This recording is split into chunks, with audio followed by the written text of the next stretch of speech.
Committee റിപ്പോർട്ടിന് പിന്നാലെ ഗുരുതര വെളിപ്പെടുത്തലുമായി സംവിധായിക സൗമ്യ സദാനന്ദൻ. നടിക്ക് പണം വാഗ്ദാനം ചെയ്ത് സെക്സ് ആവശ്യപ്പെട്ടത് എതിർത്തതിന് തന്നെ സിനിമയിൽ നിന്ന് വിലക്കി. ലൈംഗിക ബന്ധത്തിന് തയ്യാറാവണമെന്ന് ആവശ്യപ്പെട്ടത് ഒരു പവർ പേഴ്സൺ ആണെന്നും സൗമ്യ ഫേസ്ബുക്ക് പോസ്റ്റിൽ കുറിച്ചു. നമ്മുടെ ഹേമ കമ്മിറ്റി റിപ്പോർട്ട് വന്നതിന് ശേഷം ഒത്തിരി തുറന്നു പറച്ചൽ നടത്തിയിരുന്നു. എനിക്ക് തോന്നുന്നു അതിലാരും തന്നെ ഹേമ കമ്മിറ്റി റിപ്പോർട്ടിൽ മൊഴി കൊടുത്തവരല്ല എന്ന് ഒരു വാദമുണ്ടായിരുന്നു. ഹേമ കമ്മിറ്റി റിപ്പോർട്ട് വന്നതിന് ശേഷം ആണ് ഇവരെല്ലാം മാധ്യമങ്ങളുടെ മുന്നിൽ വന്ന് പല ആരോപണങ്ങളൊക്കെ ഉന്നയിച്ച്, അത് കുറച്ച് ആരോപണങ്ങൾ ശരിയാകാം, പലതും തെറ്റുമാകാം. അപ്പം പബ്ലിസിറ്റിക്ക് വേണ്ടി നടത്തുന്ന സ്റ്റാൻഡാകാം ചിലത്, നമുക്ക് വ്യക്തമായിട്ട് അറിയില്ല. അതിൻ്റെ അന്വേഷണം നടക്കുകയാണ്. ഇതിനിടയിൽ നമ്മുടെ ഫൗമിനി സദാനന്ദൻ എന്ന് പറയുന്ന ഒരു സംവിധായകനുണ്ട്.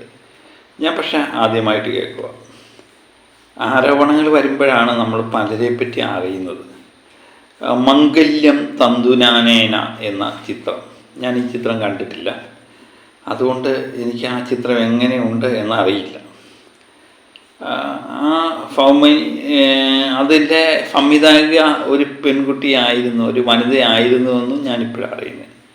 സൗമ്യ സദാനന്ദൻ 2018 ഈ ചിത്രം ഇറങ്ങുന്നത്.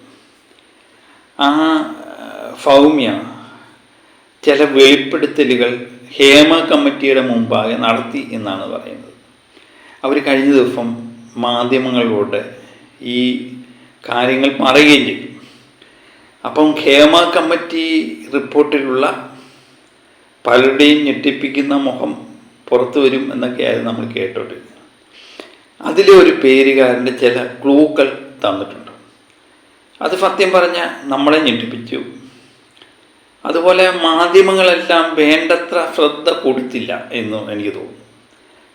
പലപ്പോഴും നിവിൻ പോളിയുടെ കാര്യത്തിൽ കൈ പൊള്ളിയത് കൊണ്ടാകാം ഇവരെല്ലാം ഒരുപക്ഷെ ഇനിയൊന്ന് ആലോചിച്ചതിന് ശേഷം, പല കാര്യങ്ങൾക്കും ഇവർക്ക് കൈ പൊള്ളി, ഒന്ന് ആലോചിച്ചതിന് ശേഷം മതി എന്ന് തീരുമാനമെടുത്തുകൊണ്ടാകാം. ഇതിനകത്തെ നായക നടൻ്റെ കാര്യം പറയുന്നുണ്ട്. ഈ മംഗല്യം തന്തുനാനേന എന്ന ചിത്രമാണ് അവർ സംവിധാനം ചെയ്തത്. ആ ചിത്രവുമായിട്ട് ബന്ധപ്പെട്ട കാര്യങ്ങളായിരിക്കാം ഒരുപക്ഷെ ഇവർ സൂചിപ്പിക്കുന്നത്. അവർ വേറെ ചിത്രങ്ങളൊന്നും അതിന് ശേഷം ഇവർക്ക് ചിത്രങ്ങളൊന്നും തന്നെ കൊടുത്തില്ല എന്നാണ് പറയുന്നത്. അതിന് പ്രധാനകരമായി അവരുന്നയിക്കുന്ന ചില ആരോപണങ്ങൾ നമുക്കത് കേൾക്കാം. അതിൻ്റെ റിപ്പോർട്ട് വന്നിട്ടുണ്ടായിരുന്നു, അവർ പറയുന്നത്, നമുക്കതൊന്ന് കേൾക്കാം. കമ്മിറ്റി റിപ്പോർട്ടിന് പിന്നാലെ ഗുരുതര വെളിപ്പെടുത്തലുമായി സംവിധായിക സൗമ്യ സദാനന്ദൻ. നടിക്ക് പണം വാഗ്ദാനം ചെയ്ത് സെക്സ് ആവശ്യപ്പെട്ടത് എതിർത്തതിന് തന്നെ സിനിമയിൽ നിന്ന് വിലക്കി. ലൈംഗിക ബന്ധത്തിന് തയ്യാറാവണമെന്ന് ആവശ്യപ്പെട്ടത് ഒരു പവർ പേഴ്സൺ ആണെന്നും സൗമ്യ ഫേസ്ബുക്ക് പോസ്റ്റിൽ കുറിച്ചു. സിനിമയിലെ നല്ല ആൺകുട്ടികൾക്ക് പോലും മറ്റൊരു മുഖമുണ്ട്. തന്റെ ആദ്യ സിനിമ പ്രധാന നടനും സഹനിർമ്മാതാവും അനുവാദമില്ലാതെ എഡിറ്റ് ചെയ്തെന്നും ആദ്യ സിനിമയ്ക്ക് ശേഷം മറ്റ് പ്രൊജക്ടുകളുമായി സഹകരിക്കാൻ നിർമ്മാതാക്കൾ തയ്യാറായില്ലെന്നും സൗമ്യ പറഞ്ഞു. ഹേമ കമ്മിറ്റിക്ക് മുന്നിൽ ഇതെല്ലാം പറഞ്ഞിരുന്നുവെന്നും സൗമ്യ വെളിപ്പെടുത്തി. കൂടുതൽ വിവരങ്ങളുമായി നവമി ദിനേശാണ് ചേരുന്നത്. നവമി, ഈ വിവരങ്ങൾ പ്രധാനമായും ചില ആളുകൾക്കെതിരെ പറയുന്നു, പക്ഷെ ആരുടെയെങ്കിലും പേര് പറയുന്നുണ്ടോ? കിരൺ, സംവിധായിക ഈ ഒരു സൗമ്യ സദാനന്ദനാണ് ഇത്തരത്തിലൊരു പോസ്റ്റ് ഇട്ടിരിക്കുന്നത്. തന്റെ ഫേസ്ബുക്കിലൂടെയാണ് ഈ ഒരു കാര്യം വെളിപ്പെടുത്തിയിരിക്കുന്നത്. മാംഗല്യം തന്തുനാനേന എന്നൊരു ചിത്രമായിരുന്നു അവർ ആദ്യമായി സംവിധാനം ചെയ്തത്. അതിൽ നായകനായി എത്തിയത് കുഞ്ചാക്കോ ബോബനും നായിക നിമിഷ സജയൻ ഉൾപ്പെടെയുള്ള പ്രധാനപ്പെട്ട താരങ്ങളായിരുന്നു സിനിമയിൽ പ്രധാനമായും അഭിനയിച്ചത്. ഈ സിനിമയോടുകൂടി പിന്നെ തനിക്ക് സിനിമാ മേഖലയിൽ നിന്നും വലിയ രീതിയിൽ വിലക്ക് നേരിട്ടു എന്നുകൂടി ഈ ഫേസ്ബുക്കിലൂടെ പറയുന്നുണ്ട്. ഹേമ കമ്മിറ്റിക്ക് നന്ദി, എന്റെ പുഞ്ചിരി തിരിച്ചു തന്നതിന് എന്ന് തുടങ്ങിക്കൊണ്ടാണ് ഈ പോസ്റ്റ് ഷെയർ ചെയ്തിരിക്കുന്നത്.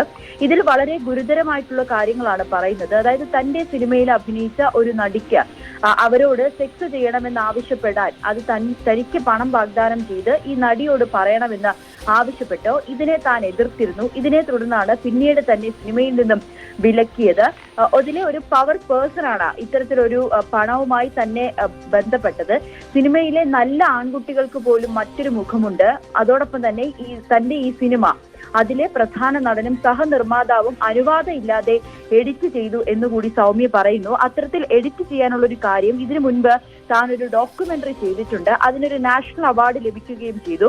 അങ്ങനെയെങ്കിൽ താൻ ഇറക്കുന്ന സിനിമയും ഒരു കലാമൂല്യമുള്ള സിനിമയായിരിക്കും, അതല്ല തങ്ങൾക്ക് വേണ്ടത്, ഒരു ബ്ലോക്ക് ബസ്റ്റർ ആണ് വേണ്ടതെന്ന് സഹനിർമ്മാതാവ് ആവശ്യപ്പെടുകയും ഇതിനെ തുടർന്നാണ് സഹനിർമ്മാതാവും ഈ പ്രധാനപ്പെട്ട ഒരു നടനും ചേർന്ന് തന്റെ അനുവാദമില്ലാതെ തന്റെ സിനിമ എഡിറ്റ് ചെയ്തു ഇറക്കി എന്നുകൂടി അപ്പോൾ ഇതിനകത്ത് പറയുന്ന മംഗല്യം തന്തുനാനാന എന്ന ചിത്രത്തിൻ്റെ കാര്യം തന്നെയാണ് പറയുന്നത്. അതിനകത്ത് ഒരു പവർ പേഴ്സൺ, മലയാള സിനിമയിലെ പവർ ഗാങ് ഉണ്ട് എന്ന് പറയുമ്പം ഒരു പവർ പേഴ്സണിൻ്റെ കാര്യം പറയുന്നുണ്ട്. ഞാൻ ആരുടെ പേര് പ്രത്യേകിച്ചൊന്നും പറയുന്നില്ല. ഇതിനെ ഒരു ആദ്യമായിട്ട് ഉന്നയിക്കുന്ന ആരോപണം നിങ്ങൾ കേട്ടില്ലേ?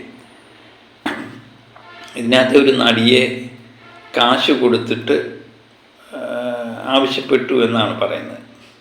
ഈ സിനിമയിൽ തന്നെ ഒരു നടൻ, പ്രമുഖനായ ഒരു നടൻ ആവശ്യപ്പെട്ടു. അതിന് ഇവർ അതിന് ആ നടിയോട് പറയണമെന്ന് ഇവരോട് ആവശ്യപ്പെട്ടു. ഇവരതിനെ വഴങ്ങാത്തത് കൊണ്ടാണ് ഇവരെ പടങ്ങളിൽ നിന്നൊക്കെ വിലക്കിയത്.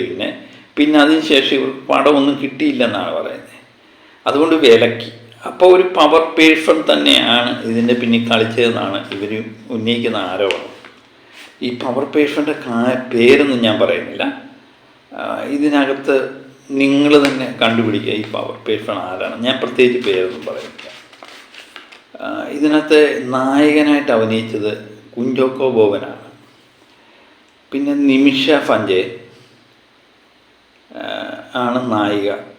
പിന്നെ ഹരീഷ് പെരുമണ്ണ, ശാന്തികൃഷ്ണ അഭിനയിച്ചിട്ടുണ്ട്, വിജയരാഘവൻ അഭിനയിച്ചിട്ടുണ്ട്, അൽഫിയർ ലെ ലോപ്പസ് അഭിനയിച്ചിട്ടുണ്ട്, ലിയോണ ഷിയോയ് അഭിനയിച്ചിട്ടുണ്ട്, സുനിൽ സുഗത അഭിനയിച്ചിട്ടുണ്ട്, സലീം കുമാർ, പിന്നെ Chembil Ashokan, Tony Davids, Pauly Vinson, അതിഥി താരമായിട്ട് ഫൗബിൻ ഫാഗിർ അഭിനയിച്ചിട്ടുണ്ട്, കൊച്ചു പ്രേമൻ, മാമുക്കോയ, ഇങ്ങനെ പ്രമുഖരായ പലരും അഭിനയിച്ചിട്ടുള്ളൊരു ചിത്രമാണ്.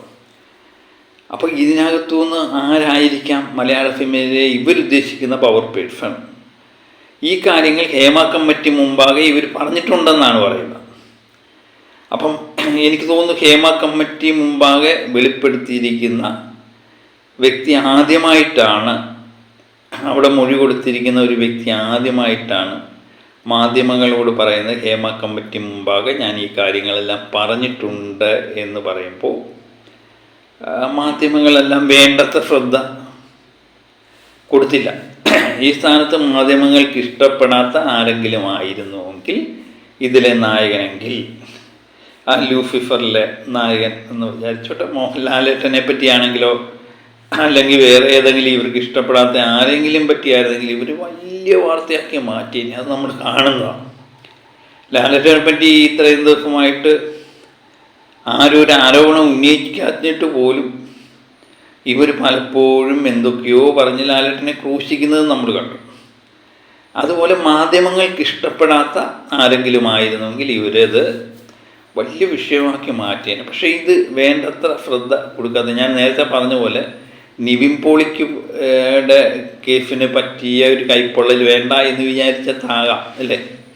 അതോ ഇതിലെ നായകനോട് പ്രത്യേക ഒരു ഓഫ് കോർണർ ഇവർക്കുള്ളത് കൊണ്ടാണോ? എനിക്കറിയില്ല. ഞാൻ ആരുടെ പേരെടുത്ത് പറയുന്നില്ല. പക്ഷേ ഇതിനകത്തെ നായകൻ കുഞ്ചോക്കോ ബോബൻ തന്നെയാണ്. പിന്നെ ഇവർ ഉന്നയിക്കുന്ന ഒരു ആരോപണം എന്ന് പറയുന്നത് ഇവരുടെ പടം, ഇവർ സംവിധാനം ചെയ്ത ചിത്രം അതെല്ലാം എഡിറ്റ് ചെയ്ത് മാറ്റിയെന്നാണ് പറയുന്നത്. ഇവർ അനുവാദമില്ലാതെ ഇതിൻ്റെ നിർമ്മാതാവും ഇതിലെ പ്രധാന നടനും കൂടി അത് എഡിറ്റ് ചെയ്ത് മാറ്റി. ഒരുപക്ഷെ ഇവർക്ക് അവാർഡ് കിട്ടാൻ സാധ്യതയുള്ള ചിത്രമായിരിക്കാം. അവർക്ക് വേണ്ടത് ഒരു സൂപ്പർ ഹിറ്റ് ചിത്രമാണ്. അതുകൊണ്ടാണ് ഇവർ അനുവാദമില്ലാതെ എഡിറ്റ് ചെയ്ത് മാറ്റി എന്നാണ് പറയുന്നത്. അത് രണ്ട് രീതി നമുക്ക് വ്യാഖ്യാനിക്കാം. ഒന്ന്, കാശ് മുടക്കുന്നവന് കൈപ്പൊള്ളും. അപ്പം പുള്ളി അവർ പടം കണ്ടു കഴിഞ്ഞപ്പോൾ ഇത് വേണ്ടത്ര വിധം ഓടില്ല എന്ന് മനസ്സിലാക്കി അതിൻ്റെ ചില മാറ്റങ്ങൾ അവർ വരുത്തി കാണും. അപ്പം അത് ഇതിൻ്റെ കാശ് മുടക്കവനാണല്ലോ ഇതിൻ്റെ കൈകൊള്ളുന്നത്. സംവിധായകനോ ഒന്നും തന്നെ കൈക്കൊള്ളത്തില്ല. പിന്നെ കലാസൃഷ്ടി എന്ന് പറയുന്നത് നമ്മുടെ സംവിധായകൻ്റെയും തിരക്കഥാകൃത്തിൻ്റെയും കൂടെ ഒരു സൃഷ്ടിയാണ്. അത് അതിൻ്റെ ക്രൂവിൻ്റെ മൊത്തമാണ്. അങ്ങനെയും കൊണ്ടൊരു വ്യാഖ്യാനം ചെയ്യാം. കാരണം അത് സംവിധായകൻ്റെ സമ്മതത്തോടെ ചെയ്യേണ്ട ഒരു പ്രവൃത്തിയാണ്. പക്ഷെ അവരറിഞ്ഞില്ല എന്നവർ പറയും. അത് എന്തുമാത്രം സത്യമുണ്ട് എന്നെനിക്കറിയില്ല. പക്ഷെ നിർമ്മാതാവിനെ സംബന്ധിച്ച് എന്ന് പറയുന്നത് മുടക്കുന്ന കാശ് തിരിച്ചു കിട്ടാൻ വേണ്ടിയാണ് ആ സിനിമയിൽ, അല്ലാതെ പുണ്യത്തിന് വേണ്ടിയൊന്നുമല്ലോ. അപ്പം അത് എങ്ങനെയെങ്കിലും ഓടട്ടെ എന്നറിഞ്ഞുകൊണ്ട് അവർ എഡിറ്റ് ചെയ്ത് കാണും. അതിൽ പ്രധാന നടനായിട്ട് നമ്മളിത് നോക്കിക്കാണ്ടെന്ന് പറയുന്നത് കുഞ്ചാക്കോ ബോബനെ തന്നെയാണ്. പിന്നെ ഈ നടിയെ ആവശ്യപ്പെട്ട പ്രധാന നടൻ ഏതാണെന്ന് നമുക്കറിയില്ല. പക്ഷെ മാധ്യമങ്ങൾ ഇത് വലിയ വാർത്തയാക്കി എടുത്തില്ല. അതെനിക്ക് എന്നെ അത്ഭുതപ്പെടുത്തി കേട്ടോ. കാരണം ഇച്ചിരി കാര്യങ്ങൾ വരെ മാധ്യമങ്ങൾ വലിയ വാർത്തയായിട്ട് ദിവസങ്ങളോടെ എടുത്ത് ആഘോഷിച്ച്, അതുപോലെ അന്ത്യചർച്ചകൾ നടത്തി, ആ മനുഷ്യനെ വലിച്ച് കീറി ഭിത്തിയിൽ ഒട്ടിക്കിയതിന് ശേഷം മാത്രമേ നിർത്തുന്ന ഒരു സാഹചര്യമായിരുന്നു കുറച്ച് ദിവസം മുമ്പ്. പക്ഷെ ഇപ്പം എന്തുകൊണ്ടോ മംഗല്യം തന്തുനാനേന എന്ന ചിത്രത്തിൻ്റെ കാര്യം വന്നപ്പം അവരെല്ലാം പത്തി മടങ്ങി കണ്ടില്ലെന്ന് നടിച്ച് മാറി നിൽക്കുന്നു. അത് നേരത്തെ ഞാൻ വിചാരിച്ച പോലെ ഇപ്പം വന്നേക്കുന്ന ആരോപണങ്ങളെല്ലാം തന്നെ ചില ഫേക്കുകൾ ഉണ്ട് എന്ന് ഇവർ മനസ്സിലാക്കിയത് കൊണ്ടാകാം. പക്ഷേ ഇവർ പ്രധാനമായിട്ടും ഞാൻ പറയുന്നത് ഹേമ കമ്മിറ്റിയിൽ മുമ്പാകെ ഇവർ മൊഴി കൊടുത്തിട്ടുണ്ടെന്ന് ഇവർ സ്വയം അവകാശപ്പെടുന്നുണ്ട്.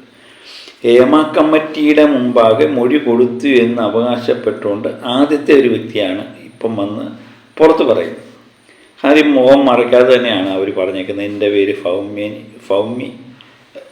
സൗമ്യ സദാനന്ദനാണെന്ന് പറഞ്ഞുകൊണ്ടാണ് അവർ വന്നിരിക്കുന്നത്. അപ്പം അതിന് വേണ്ടത്ര പ്രാധാന്യങ്ങൾ മാധ്യമങ്ങൾ കൊടുത്തോ എന്ന് സംശയമാണ്. അപ്പം മാധ്യമങ്ങൾക്ക് ചില ഹിഡൻ അജണ്ടകളുണ്ടെന്ന് ഞാൻ പല പ്രാവശ്യം പറഞ്ഞിട്ടുണ്ട്.